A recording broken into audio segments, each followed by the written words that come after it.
every generation of our history and as a new generation is trying to fulfill its unfinished promises. Before I speak about our domestic struggle and aspiration, I want to begin by acknowledging the great international issues that weigh heavily on us all. We strongly condemn the ongoing brutal attacks on civilians in Gaza. The humanitarian crisis unfolding before our eyes is a stain on our collective conscience. We believe every nation, every responsible political force must raise its voice against this injustice. At home, the plight of the Rohingya refugee remains one of the most pressing humanitarian challenges. Bangladesh has shown immense generosity, hosting nearly 1 million refugees. But it cannot and should not bear this burden alone. We call upon the international community to intensify efforts for a sustainable, dignified solution, ensuring the safe and voluntary repatriation of the Rohingya people. As a political party rooted in this region, we believe that South Asia needs relationship built on dignity, justice, mutual respect, and the protection of national interests, where no country feels dominated and every nation's sovereignty is respected. Ladies and gentlemen, Bangladesh saw a historic moment last July. Students, Gen Z, women, workers, citizens, people from every walk of life rose up for their country. It was one of the most powerful democratic uprising of our time, driven by the simple yet profound demand for a new political settlement.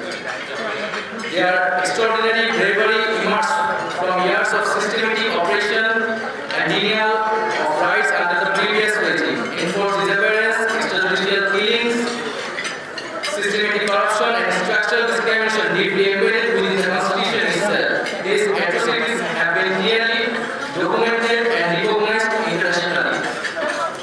It was the students and Gen Z who led this movement unarmed yet resolute.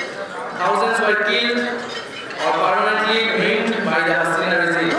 These atrocities have been clearly documented and recognized internationally. Justice for this grave human rights violation remains a central demand of the July uprising.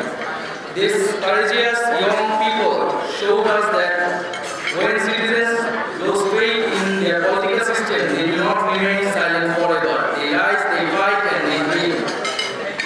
And that is why we are here. The National Citizen Party, was born out of necessity, the necessity of a new political settlement that can deliver the justice, reform, and constitutional transformation demanded by our people. Our political roadmap centers on 3 key agendas: justice, reform, and the election of a constituent assembly which will also function as the next parliament. This constituent assembly is essential because the existing constitution is fundamentally flawed. Only through a new constitution can we lay the foundation of a genuinely democratic state. The UN Human Rights Report specifically calls for profound structural reforms in Bangladesh. We stand for a second republic, a Bangladesh that truly reflects the diversity of its people, a multilingual, multicultural, and inclusive society that finally delivers on its founding promises. A republic built firmly upon democracy and the rule of law, accountability, and distributed power. Inclusive politics where women, youth, minorities, and marginalized communities lead from the front, not the sidelines. A centrist position that creates space for every citizen. Our reform agenda is ambitious but necessary. We aim to dismantle the culture of impunity that has hollowed out our institution and fundamentally restructure the political system so it truly serves all citizens. Ladies and gentlemen, we know this journey will be challenging, but we also know Bangladesh is ready. Our people seek not just change, but a dignified Bangladesh, a nation